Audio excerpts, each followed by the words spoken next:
Assalamualaikum warahmatullahi wabarakatuh. Nama saya Nur Nabilah binti Azhar. Nombor matrik 062893 akan membentangkan tentang negeri-negeri Selat.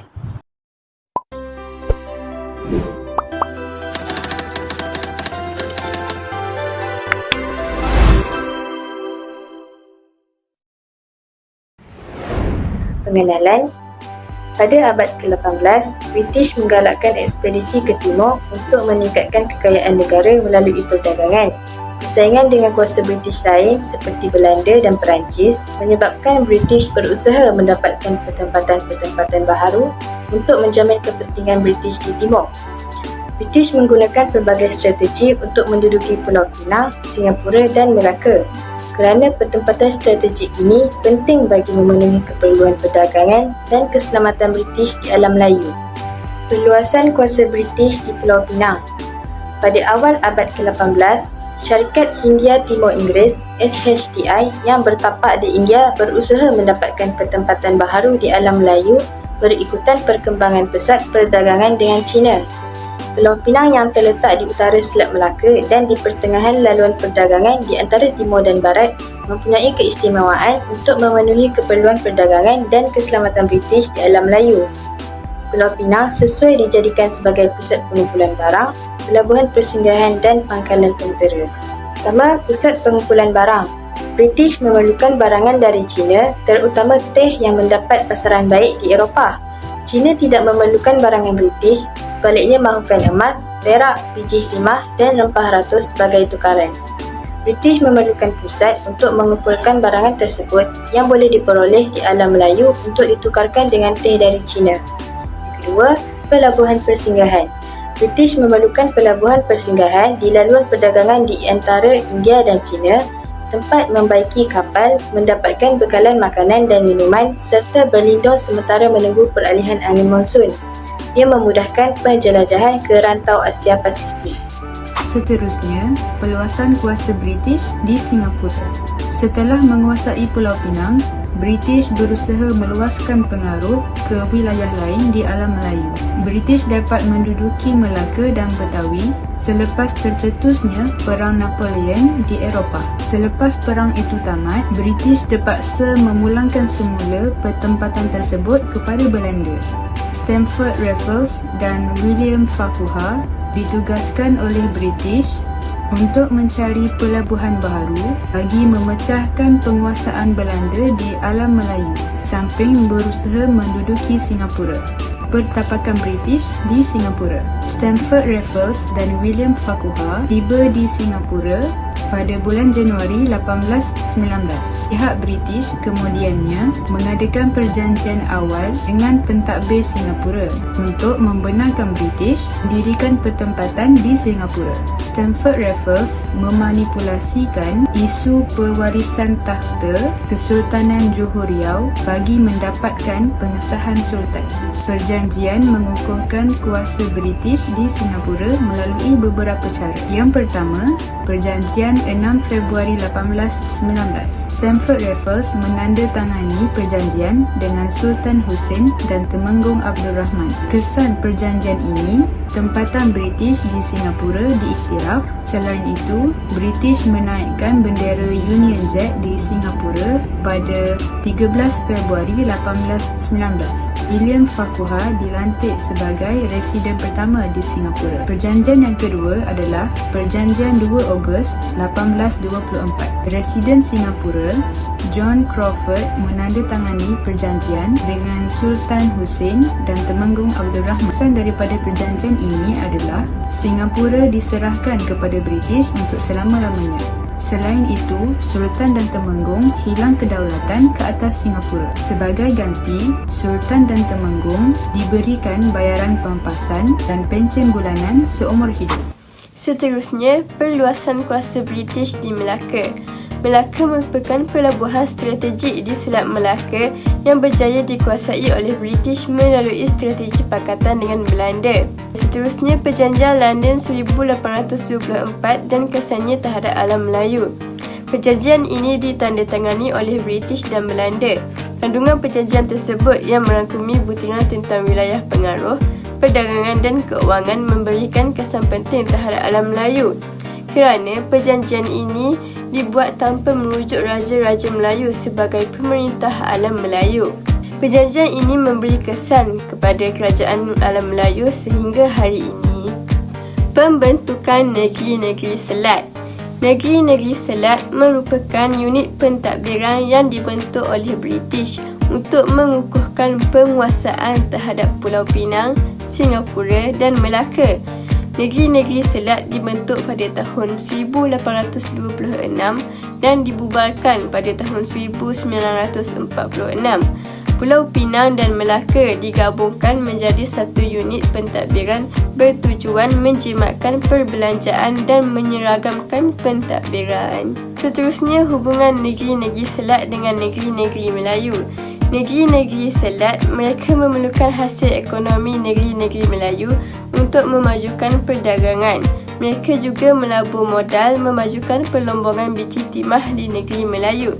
Negeri-negeri Melayu pula memerlukan pelabuhan negeri-negeri Selat untuk memperdagangkan hasil ekonomi.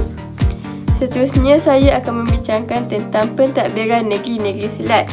Negeri-negeri Selat di bawah kerajaan British di India pada tahun 1826 hingga 1867. Yang pertama, negeri-negeri Selat diketuai oleh Gubernur. Yang kedua, Presiden Konsuler dilantik membantu Gubernur menjalankan pentadbiran.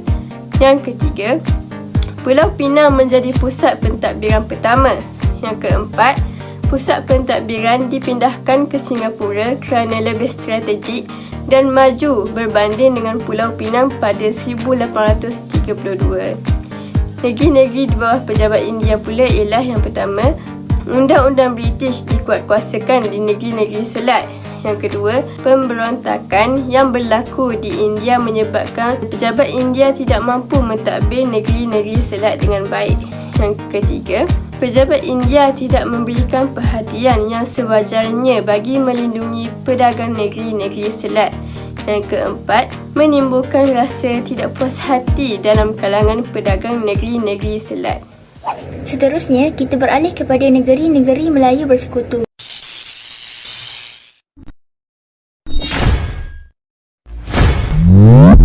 Pengenalannya ialah negeri-negeri Melayu bersekutu merupakan gabungan 4 buah negeri di tanah Melayu yang disatukan ke dalam satu pentadbiran, iaitu yang pertama Perak, yang kedua Negeri Sembilan, yang ketiga Selangor dan yang keempat Pahang. Pentadbiran ini juga dikenali sebagai Persekutuan 1896. Idea awal penubuhan persekutuan ini telah dikemukakan oleh Sir Frederick Well. Idea penubuhan persekutuan dikemukakan oleh Frank Swettenham pada tahun 1892. Pada 1 Julai 1896, negeri-negeri Melayu bersekutu ditubuhkan semasa Sir Charles Mitchell menjadi Gubernur Negeri-Negeri Selat. Antara faktor-faktor penubuhan negeri-negeri Melayu bersekutu adalah seperti berikut. Yang pertama, kedudukan negeri Pahang. Yang kedua, kawalan kuasa residen. Yang ketiga, kecekapan dan keseragaman pentadbiran. Yang keempat, faktor keselamatan. Yang kelima, faktor ekonomi. Yang keenam, memperluaskan sistem perhubungan. Dan yang terakhir, yang ketujuh, iaitu dasar kerajaan Inggeris. Syarat-syarat perjanjian persekutuan. Yang pertama, Perak, Pahang, Selangor dan Negeri Sembilan digabungkan sebagai persekutuan yang dikenali sebagai Negeri-Negeri Melayu Bersekutu. Persekutuan menjadi negeri lindungan British di mana hal ehwalnya dikuasai oleh British. Yang kedua, perjanjian ini mengesahkan semua perjanjian yang ditangani di antara keempat-empat negeri itu. Yang ketiga, kuasa Sultan hanya terhad ke atas negeri tersebut. Sultan tidak boleh mengadakan hubungan dengan kuasa lain tanpa kebenaran British. Yang keempat, persekutuan diketuai oleh Residen Jeneral. Yang kelima, Gubernur Negeri-Negeri Selat dilantik sebagai Pesuruhjaya Tinggi Persekutuan. Yang keenam, Residen akan menjalankan pentadbiran mengikut arahan kerajaan pusat. Yang ketujuh, beberapa jabatan persekutuan akan ditubuhkan. Yang ke-8, Kuala Lumpur menjadi ibu negeri. Yang kesembilan, negeri-negeri Melayu bersekutu akan menubuhkan pasukan tentera untuk menjaga keamanan persekutuan dan negeri-negeri selat jika diperlukan. Yang ke-10, kerjasama antara negeri akan dijalankan dalam politik, ekonomi dan sosial. Yang ke-11, Majlis Mesyuarat Negeri diberi kuasa meluluskan undang-undang tetapi digubal oleh pegawai persekutuan yang dikenali sebagai penasihat undang-undang. Yang ke-12, Majlis Mesyuarat Raja-Raja akan ditubuhkan. Yang ke-13, Majlis Mesyuarat Persekutuan yang menjadi badan pentadbiran negeri-negeri Melayu bersekutu akan ditubuhkan. Yang ke-14, tiada syarat dalam perjanjian ini yang bertujuan mengurangkan kekuasaan dan kewibawaan Sultan. Seterusnya, negeri-negeri Melayu tidak bersekutu ataupun NNMTB.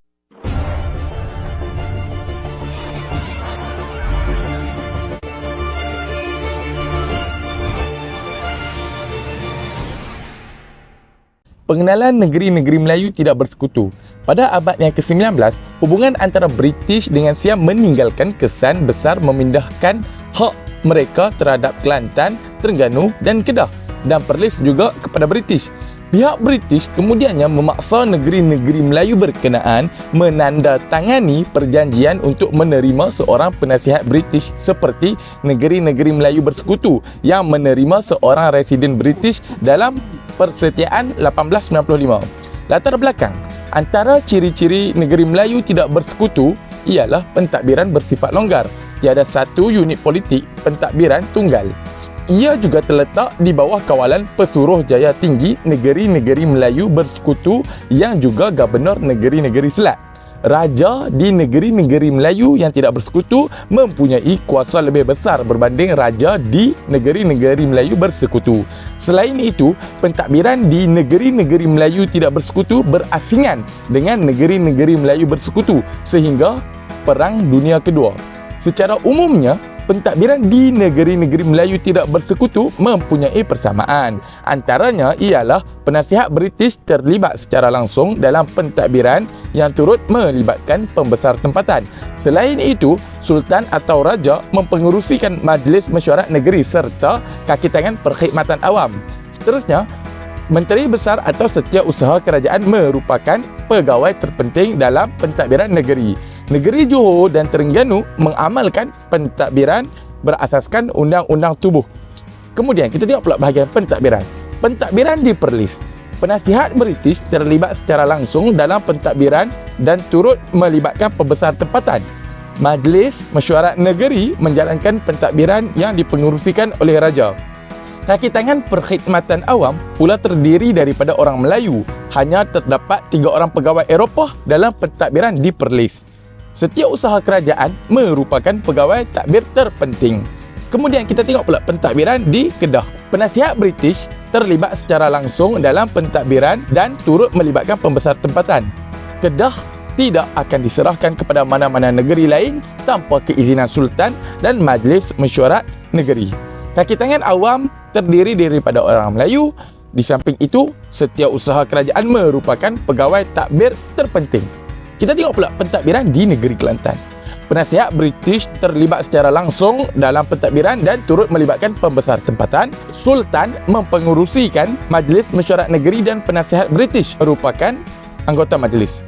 Kaki tangan awam terdiri daripada orang Melayu dan pegawai Eropah dihadkan memegang jawatan tertentu. Menteri Besar memainkan peranan yang penting dalam pentadbiran negeri. Kita tengok pula pentadbiran di negeri Terengganu. Pentadbiran negeri berlandaskan undang-undang bagi diri Kerajaan Terengganu. Undang-undang ini menetapkan perundangan tidak boleh dipindah. Penasihat British terlibat secara langsung dalam pentadbiran dan melibatkan pembesar tempatan. Kaki tangan awam terdiri daripada orang Melayu dan pelibatan pegawai Eropah dalam pentadbiran dihadkan. Seterusnya, kita tengok pula pentadbiran di negeri Johor. Pentadbiran di negeri Johor berlandaskan Undang-Undang Tubuh Kerajaan Johor. Sultan tidak dibenarkan menyerahkan negerinya pada kuasa asing. Pentadbiran dijalankan oleh Menteri Besar. Setiausaha negeri terdiri daripada orang Melayu yang menjadi jurucakap kerajaan. Majlis Mesyuarat Menteri dan Majlis Mesyuarat Negeri membantu Sultan dalam pentadbiran. Orang Eropah dan Melayu dalam perkhidmatan kerajaan Johor dilayan sama taraf. dan keutamaan diberi kepada orang Melayu bagi memenuhi jawatan pentadbiran. Seterusnya adalah peranan penasihat British di negeri Melayu Utara. Terdapat 4 negeri iaitu Kedah, Perlis, Kelantan dan Terengganu. Bagi negeri Kedah, penasihat British yang pertama dia ialah WJF Williamson. Pelantikan beliau disebabkan oleh masalah kewangan yang dihadapi oleh negeri Kedah dan beliau dilantik pada tahun 1904.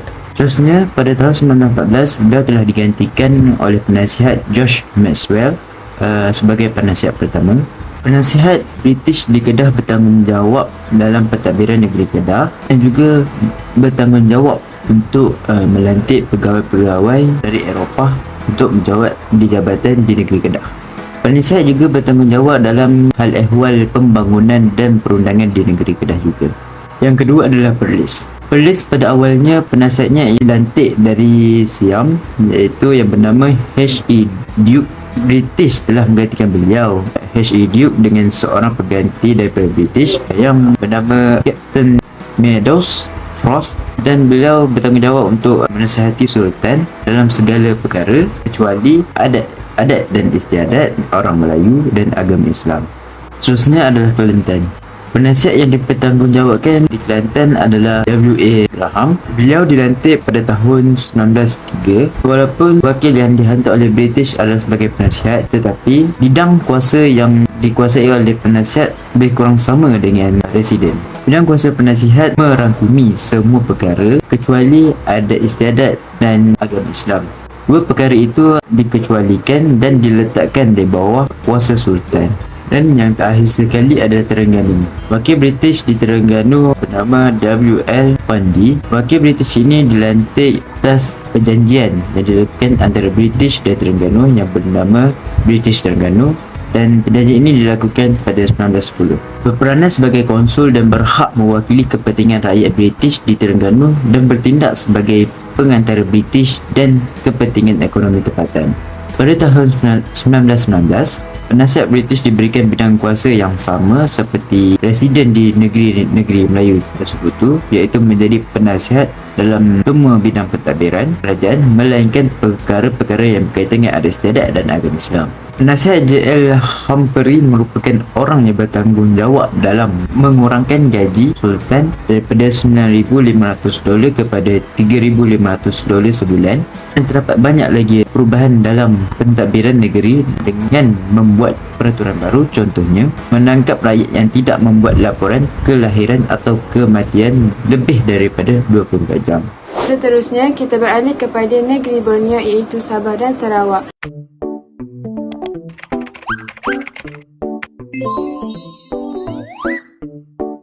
Di Sabah, pada tahun 1882, syarikat Borneo Utara telah diberi piagam yang memberi hak dan tanggungjawab kepada syarikat itu terhadap Borneo Utara. Kemudian ditukar namanya kepada Sabah. Antaranya, syarikat itu dikehendaki menjaga keamanan dan peraturan di seluruh negeri. Syarikat juga dikehendaki memberi perhatian kepada adat dan undang-undang Bumiputera. Untuk tujuan-tujuan mengadakan keadilan, syarikat ini telah mengambil perundangan dari India, negeri-negeri Selat dan jajahan British yang lain. Misalnya, dalam tahun 1883, Undang-Undang Perkongsian dari jajahan British Fiji telah diambil untuk dikuatkuasakan oleh Borneo. Beberapa ordinan negeri-negeri Selat seperti Ordinan Pendaftaran Kelahiran dan Kematian telah diambil dalam tahun 1884. Selain itu, Majlis Penasihat yang bertanggungjawab meluluskan perundangan telah meluluskan perundangan yang ditiru daripada perundangan Inggeris. Dari tahun 1881 hingga 1902, 250 perundangan telah diluluskan. Selain daripada cara perundangan, Undang-Undang Inggeris juga dibawa masuk melalui Badan Kehakiman. Mahkamah-mahkamah telah ditubuhkan menurut sistem Mahkamah Inggeris. Seperti mana-mana negeri di Malaysia yang lain, penerimaan Undang-Undang Inggeris di Sabah telah disahkan dalam statut dalam tahun 1951. Seksyen 2 mempunyai peruntukan yang sama perkataannya dengan Seksyen 2 Ordinan Pemakaian Undang-Undang 1949 di Sarawak.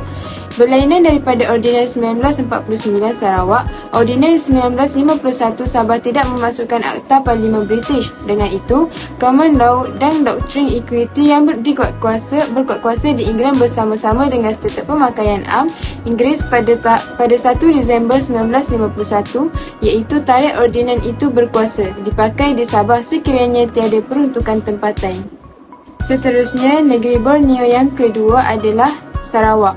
Di Sarawak, Raja Brooke telah berusaha untuk menyusun undang-undang dan adat yang ada. Dalam tahun 1842, dia berjaya mengkanunkan undang-undang dan adat dalam kanun yang dipanggil Ondong-Ondong. Pada mulanya, Brooke tidak begitu berminat untuk memasukkan undang-undang Inggeris ke dalam pentadbiran keadilan Sarawak. Dalam pentadbiran Sarawak, Raja Brooke telah mengeluarkan undang-undang sendiri. Undang-undang ini dalam bentuk perintah-perintah, kenyataan-kenyataan, perisytiharaan dan arahan-arahan. Undang-undang ini digubal dengan cara yang tidak formal. Dalam tahun 1865, Raja yang kedua menubuhkan Majlis Negeri. Fungsi utama majlis ini ialah untuk menentukan mana-mana adat Bumiputera yang ada harus dipilih untuk dikuatkuasakan.